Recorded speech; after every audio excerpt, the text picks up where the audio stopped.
nom du Père et du Fils et du Saint-Esprit. Amen. Grande joie d'être là avec vous en ce samedi 7 décembre. Je suis ici au Portugal à cause du décès de mon papa. Je suis ici pour quelques jours aussi avec ma maman. Et voilà, priez pour nous, spécialement pour l'âme de mon papa, et aussi pour ma maman qui maintenant reste seule. Mais on doit continuer la mission, on doit continuer de proclamer la parole de Dieu parce que c'est notre nourriture quotidienne, que le Seigneur veut venir à notre rencontre, nous visiter, nous fortifier pendant ce temps de l'Avent. Alors, la première lecture d'aujourd'hui, c'est Isaïe, chapitre 30, à partir du verset 19. Ainsi parle le Seigneur, le Dieu saint d'Israël. Peuple de Sion, toi qui habites Jérusalem, ne pleureras jamais plus. La paix de ton cri, le Seigneur te fera grâce. Dès qu'il t'aura entendu, il te répondra. Le Seigneur te donnera du pain dans la détresse et de l'eau dans l'épreuve. C'est lui qui t'instruit, ne se dérobera pas plus, et tes yeux le verront. Voici le chemin, prends-le, et c'est là que tu ailles à droite ou à gauche. Le Seigneur te donnera la pluie pour la semence que tu auras jetée en terre, et le pain que produira la terre sera riche et nourrissant. Ton bétail ira paître ce jour-là sur des vastes pâturages. Les bœufs et les ânes qui travaillent dans les champs mangeront un fourrage salé, étalé avec la pelle et la fourche. Sur toute haute montagne, sur toute colline élevée, couleront des ruisseaux au jour du grand massacre, quand tomberont les tours des défenses.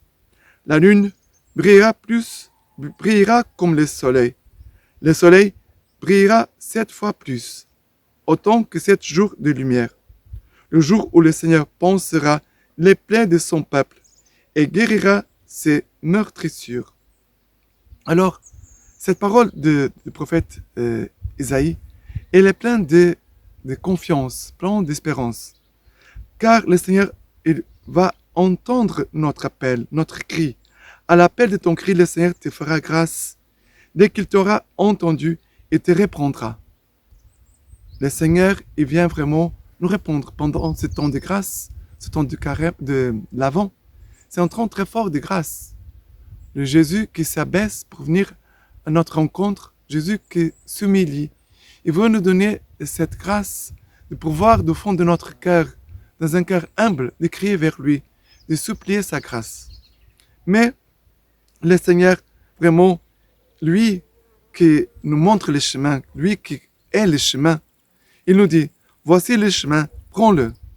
Le Seigneur nous a déjà montré plusieurs choses pour notre vie, pour notre conversion, de sa volonté dans nos vies. Mais qu'est-ce qu'il manque de notre part? C'est de nous lancer, d'entrer, d'avancer sur ce chemin par lequel le Seigneur nous attend, par lequel le Seigneur nous entraîne. Et vraiment, ici, cette parole nous veut vraiment nous nourrir notre confiance, notre foi, notre espérance. Et le Seigneur, à la fin, bien sûr, il y a plusieurs choses qu'on pourrait prendre ici pour notre prière, mais à la fin, le Seigneur nous dit, le jour où le Seigneur pansera les plaies de son peuple et guérira ses meurtrissures. Le Seigneur veut vraiment, pendant ce temps, l'Avent, venir visiter nos plaies, nos blessures. Et nos blessures, souvent, sont l'espace où les démons viennent nous attaquer pour nous faire chuter, nous faire tomber. Et le Seigneur vient là, dans notre faiblesse, dans nos blessures, pour nous guérir, pour nous fortifier, pour qu'on puisse reprendre le chemin, le bon chemin, de revenir à lui de tout notre cœur. Voilà, cette parole qui nous encourage, qui nous fait prier et nous fait tourner vers ce Dieu qui est si bon envers nous tous. Le psaume d'aujourd'hui, c'est le psaume 146-147, nous dit ceci. Il est bon de fêter notre Dieu, il est beau de chanter sa louange. Le Seigneur rebâtit Jérusalem, il rassemble les déportés d'Israël. Il guérit les cœurs brisés, il soigne leurs blessures. Il compte le nombre des étoiles, il donne à chacune un nom. Il est grand, il est fort, notre maître. Nul n'a mesuré son intelligence. Le Seigneur élève les humbles et rabaisse jusqu'à terre les impies. Alors, ici, le psaume nous dit, il est bon de fêter notre Dieu, il est beau de chanter sa louange. Nous devons avoir cette force dans notre prière pour dire et proclamer les merveilles du Seigneur. Le Seigneur, il est bon, il est toujours bon. Et nous devons, en toutes circonstances, nous devons proclamer la bonté du Seigneur. Proclamons toujours la bonté du Seigneur, même dans les moments de souffrance. D'accord? Et le Seigneur veut vraiment nous faire grandir dans la foi. Il est grand, il est fort, notre Dieu. Il est grand, il est fort, notre Dieu. Alors, nous devons vraiment accueillir cette parole. Parce que parfois, nous manquons de foi. Nous manquons de confiance dans le Seigneur. Et c'est ce manque de foi et de confiance, souvent, nous fait aussi nous éloigner du Seigneur. Parfois d'une façon si discrète. Et l'évangile d'aujourd'hui, c'est Matthieu chapitre 9, à partir du verset 35. En ce temps-là, Jésus parcourait toutes les villes et autour les villages, enseignant dans leurs synagogues, proclamant l'évangile du royaume, guérissant toute maladie et toute infirmité. Voyant les foules, Jésus fut saisi de compassion envers elles, comme parce qu'elles étaient désemparées et abattues comme des brebis sans berger. Il dit alors à ses disciples, la moisson est abondante, mais les ouvriers sont peu nombreux. Priez donc le maître de la moisson d'envoyer des ouvriers pour sa moisson. Alors Jésus appela ses 12 disciples et leur donna de pouvoir expulser les esprits impurs et de guérir toute maladie et toute infirmité. Ces 12, Jésus les envoya en mission avec les instructions suivantes.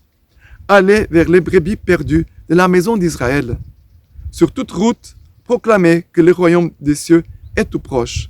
Guérissez les malades, ressuscitez les morts, purifiez les lépreux, expulsez les démons. Vous avez reçu gratuitement, donnez gratuitement.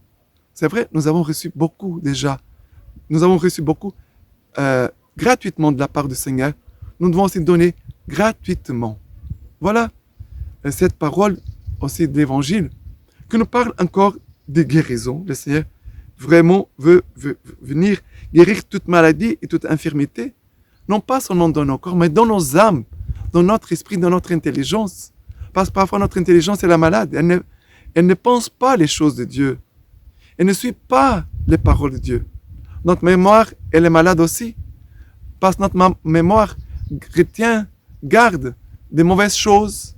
Elle garde les péchés, nos péchés, les péchés des autres, le mal. Mais elle ne pense pas, elle ne se souvient pas des bienfaits de Dieu, de la miséricorde de Dieu dans notre vie. Notre volonté, elle est malade. Parce que nous voulons faire la volonté de Dieu, mais nous ne la faisons pas. Alors, le Seigneur veut vraiment nous guérir, mais le Seigneur a compassion de cette multitude de personnes qui sont autour de nous, qui sont comme des brebis sans berger, qui sont perdues, ne savent pas où elles doivent y aller, qu'est-ce qu'elles doivent faire. Nous sommes appelés à être cette présence de Jésus, bon berger, tout proche de ces personnes-là. Mais en même temps, prions aujourd'hui, prions pour que le Seigneur puisse envoyer beaucoup d'ouvriers à sa moisson. La moisson, elle est abondante, grande, immense. Mais il manque des missionnaires, il manque des religieux, il manque des prêtres, des personnes vraiment qui veulent se mettre au service. Ce n'est pas seulement d'être prêtre, religieux, religieuse, missionnaire, mais c'est de nous mettre au service du royaume, au service des frères et sœurs, au service de ceux qui sont comme ces brebis, découragés, abattus, sans que personne puisse les encourager, les soutenir, les consoler. Voilà quelques paroles que le Seigneur nous adresse aujourd'hui pour que nous puissions vraiment rester unis au cœur de Jésus et que Jésus puisse vraiment venir se faire chair dans nos vies. Voilà, je vous laisse ces quelques paroles et prions, méditons, témoignons de notre foi dans le Seigneur. Maintenant, je vous laisse la bénédiction par les mains toutes pures de la Vierge Marie. Dieu Tout-Puissant vous bénisse et vous garde, le Père, le Fils et le Saint-Esprit. Amen.